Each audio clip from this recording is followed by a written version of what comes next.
Hey, hey, hey. Alright, so one thing that I continue to keep seeing this offseason so far is a lot of people are saying that the Washington Wizards have had a good offseason to this point, and I just have to disagree with that. But that doesn't mean that it's necessarily been a bad offseason for them. They've still added a whole lot of talent, and overall, I like some of the adds they have. I'm just not quite sold on what their plan is for the future right now, and I think they need to set one. Because listen, for the past couple of years now, I think we all know it, there's been reports about Bradley Beal wanting to stay in Washington, there's been reports about Bradley Beal wanting to trade out of Washington, there's been reports about the Washington Wizards not wanting to trade Brad Beal, and honestly, who knows at this point? In my humble opinion, I don't see any sort of way that Bradley Beal is still in Washington after this next season, unless he has some sort of re-signing at the end of his career where he comes back or something like that. I don't know. But also, maybe it's because I'm just a biased Celtics fan, but I'd put my money on Brad Beal being in a Celtics uniform by the start of the 2023 season. Either way, I'd just be very surprised if he does end up signing another deal with Washington to stay for multiple years. And I say that because the Washington Wizards have been in that NBA purgatory state for a few years now where they're not bad enough to tank and go get a high draft pick, but they're also not good enough to be a true contender in the league. And because of that, their players are only getting older. Every season that they finish is just another year of Bradley Beal's prime where I don't want to say it's been wasted just because I hate saying that a player's prime has been wasted, but it's another season where Bradley Beal is playing at his best and his team just isn't giving him enough to show for it or go out and actually win games. The era when it was John Wall and Bradley Beal getting them to the playoffs every year and making some decently deep runs to the second round, they did some damage to the league in those years, and I think they were just maybe a piece or two away from being a true contending team. Then obviously all of the really serious injuries hit John Wall. Fast forward to last offseason, they make the trade for Russell Westbrook, and I like that as an attempt to bring some juice back to the roster. But in the end, this past season, they had a few injuries. They did look like a good team at some points in the year, but overall they were just, an average, maybe slightly above average team in the end. And so far this offseason, that's the only thing that comes to my mind whenever the Washington Wizards get brought up, is that they still remain a very average, maybe slightly above average team. And again, even though I do say this, there are still a whole bunch of players on this team that I am huge fans of. Both Thomas Bryant and Rui Hachimura are two young frontcourt players who I think could have a very, very good future in the league. Obviously, Thomas Bryant missed all of last season with the ACL injury that was very unfortunate after a really good bubble campaign. Rui Hachimura continues to grow as a scorer and defender and is overall just, I think, a really, really solid wing that gets underlooked because he's played on Washington his entire career so far. And then this offseason, they've also made some good additions at the guard spot with Spencer Dinwiddie, another guy that I love as a player,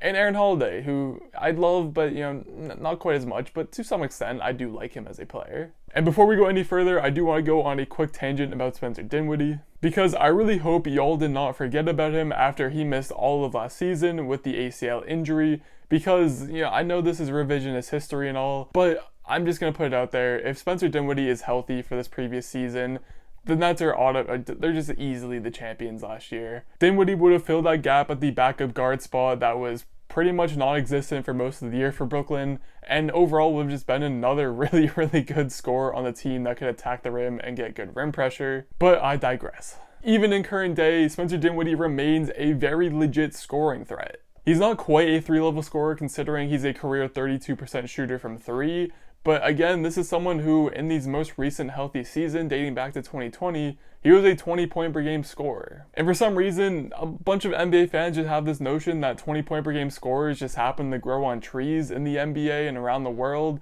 but that's just not the case at all. Plus, outside of the scoring, Dinwiddie averaged almost 7 assists per game in that 2020 season as well, so the playmaking is definitely a factor for him as well. And one other fun stat that I think is very underrated when determining how good of a scorer a player truly is, but he also averaged 7 free throw attempts per game in that 2020 season, and just another good mark that he is a legit scoring threat. Overall, if you can't tell by now, I'm a huge fan of Spencer Dinwiddie, and I think that was an absolutely steal of a pickup for the Wizards. Anyway, the point remains that Washington is still far, far away from being a true contender in the East. So with Bradley Beal becoming an expiring contract as he has this year and then the player option after that is most likely going to decline, I don't see any reason why the Wizards wouldn't want to trade Beal now and get some good value back for him. Because of the fact that he is most likely going to be a rental, it won't be a king's ransom by any means, but they could probably still get a decent haul of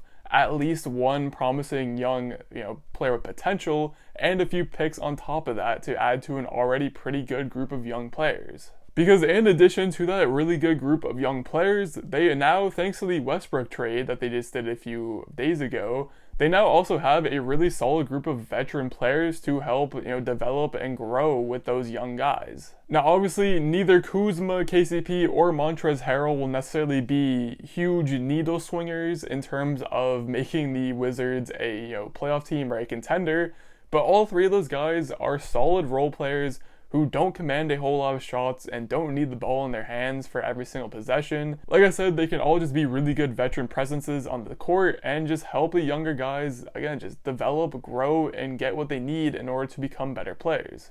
And worst comes to worst, if they need to be moved, they can be moved for future picks and other assets as well. It won't be a huge loss to trade either Kuzma, KCP, or Harrell to a contender at any point in this next season. To be honest, the only thing I'm even worried about with the younger guys is maybe they take some fashion advice from Kuz, which that would be horrendous at this point. Plus, at the end of the day, it's not like Washington has ever been one of the bigger markets in the NBA. They're a relatively small market in the league. Unless I'm blatantly forgetting someone, Russell Westbrook is the only all-star level talent that has come to this team via trade or free agency in recent history. So with that being said, even in the case that they do keep Bradley Beal, whether they do or not, I just find it very unlikely that they'll be adding any other all-star level talents to this team. And because they're just not the type of team to go and make a big splash play. And this means that their most likely avenue to go and get a star caliber player would be through the draft and getting a high draft pick or simply just hitting on someone in the lottery or something like that. And the point is that the longer they hold on to Brad Beal and they continue to be stuck in this NBA purgatory and go 500 on the season with him, that's just going to delay them longer and longer from going to the draft, getting a high pick, and getting that star caliber player to be the next franchise guy. Plus, you don't want to wait too long to trade Bradley Beal because his value is just going to slowly diminish over time. That's just how trading players in the NBA works. And the thing you absolutely want to avoid is waiting till next offseason to get this trade done, because then at that point he'll be a sign and trade candidate and you'll get a whole lot less value in return than you would have if you trade him either now or at the deadline of this upcoming season. I mean, just look at what happened with Kyle Lowry and the Raptors. The return he got in his sign and trade was way worse than what the Raptors would have gotten if they just dealt him at the deadline of the previous season. I still have no idea why they didn't do that. Made zero sense at the time, makes even less sense now somehow. So I mean, at the end of the day, the Wizards really have two options in this scenario. They can either put their faith and trust into Bradley Beal, go out this year, have another 40, 45 win season, and get bounced in the first round of the playoffs yet again. Or they could actually give some legit direction to their franchise. Trade Bradley Beal now, get their returns, go out, be a 30, 35 win team, and just try to get into that top 3 draft selections in the draft in either this year or coming years down the line. I know if it were up to me in Washington, I would choose the latter, because by doing that, you let your younger players develop, you go out and you make some more draft selections, get some more lottery picks, and you just go rebuild from there. Because at the end of the day, it was fun having Brad Beal, it was fun having John Wall, it was fun for the 1 year of Russell Westbrook. You gave it your best shot, you didn't get where you wanted to, you just have to accept that and keep moving, because the NBA is going to keep on moving either with or without you, so you might as well go rebuild. And if you've made it to this point in the video, then congratulations, you're a real one. Now, if you enjoyed this video, maybe think about hitting the subscribe button. Should be somewhere in this general direction. Or if you're not sure yet, maybe check out another video which should be in this general direction. Either way, thank you for watching.